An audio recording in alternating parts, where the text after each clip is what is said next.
Magandang umaga, Batangas! Hindi po mangyayari ang pagtitipong ito sa pangunguna ni Ralph G. Recto. Tan po natin ang ating Pangulong Bongbong Marcos sa tulong po niya. Yun lang po ang inihiling ng inyong kinatawan.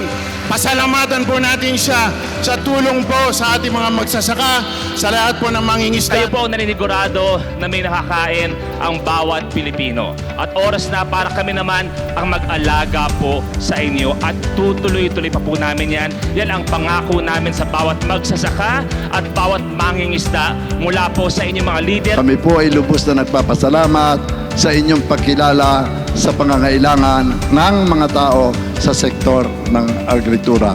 At bilang bayero po ng bayan ng San Jose, malugod ko po kayong tinatanggap dito sa aming bayan. Senator Rab, sinama ko po ang aming magsasaka at ang mangingisda. Totoo po, hindi umuulan ang biyaya sa lalawigan ng Batangas.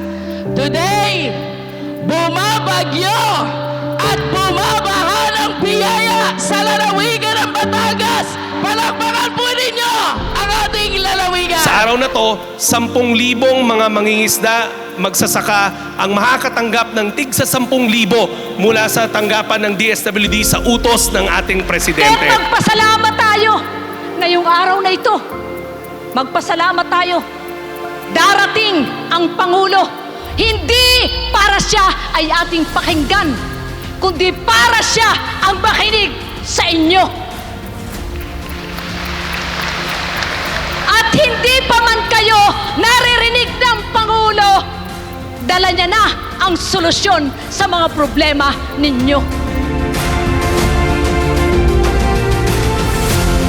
Patuloy ang aming pasasalamat sa inyo, mga mahal naming magsasaka at mangingisda.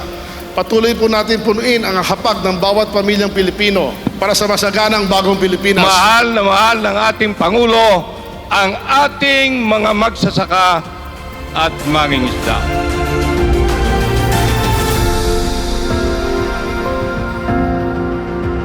Ito ay bahagi ng isang plano sa ilalim ng bagong Pilipinas na huhubog sa isang magandang bukas at maunlad na Batangas.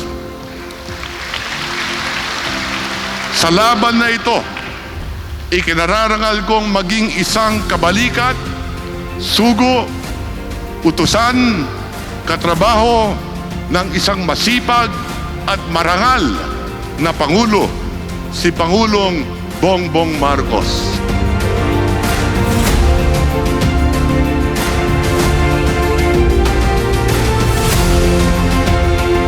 Makakaasa po kayo na patuloy po namin kayong aalalayan.